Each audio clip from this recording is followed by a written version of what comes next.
Speaker, this opposition motion is absolutely right about one thing. Leaving the EU is indeed the defining issue for this country. As such, I urge the government to get on with it. As for parliamentary scrutiny, of course Parliament ought to have the ability to hold the executive account. But believe me, as someone who enjoys endlessly banging on about Europe, there are endless opportunities to scrutinise the government. I suspect that the sudden surge of interest in the question of parliamentary scrutiny is in fact about seeking to frustrate the referendum result.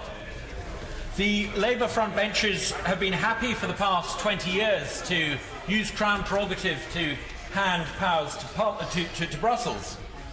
All of a sudden we see the issue of parliamentary oversight being used in effect as a brake against taking back control, a brake against bringing our democracy home. Once again, the Labour front bench sides with the supranational elites. They're out to try to frustrate and overturn the way people voted in June. Parliamentary sovereignty, Mr. Speaker, is shorthand for the sovereignty of the people. The verdict of the people on June the 23rd was absolutely clear. It would be perverse to invoke parliamentary oversight and sovereignty as a pretext for dither and delay. I'm absolutely delighted that the government has tabled the amendment, and it's an honour to add my name to the motion. The motion, I think, calls the bluff of those who wanted to use sophistry to frustrate Brexit. Let's stop playing these parliamentary parlour games. Today's vote is non-binding. I hope that ministers will shortly bring forward binding votes before the Commons.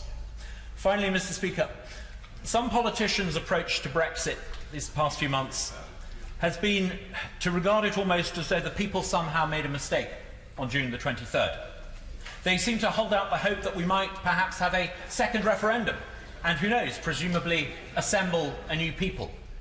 Perhaps if these efforts to subvert the outcome of that referendum persist, we would find it easier to assemble a new parliament.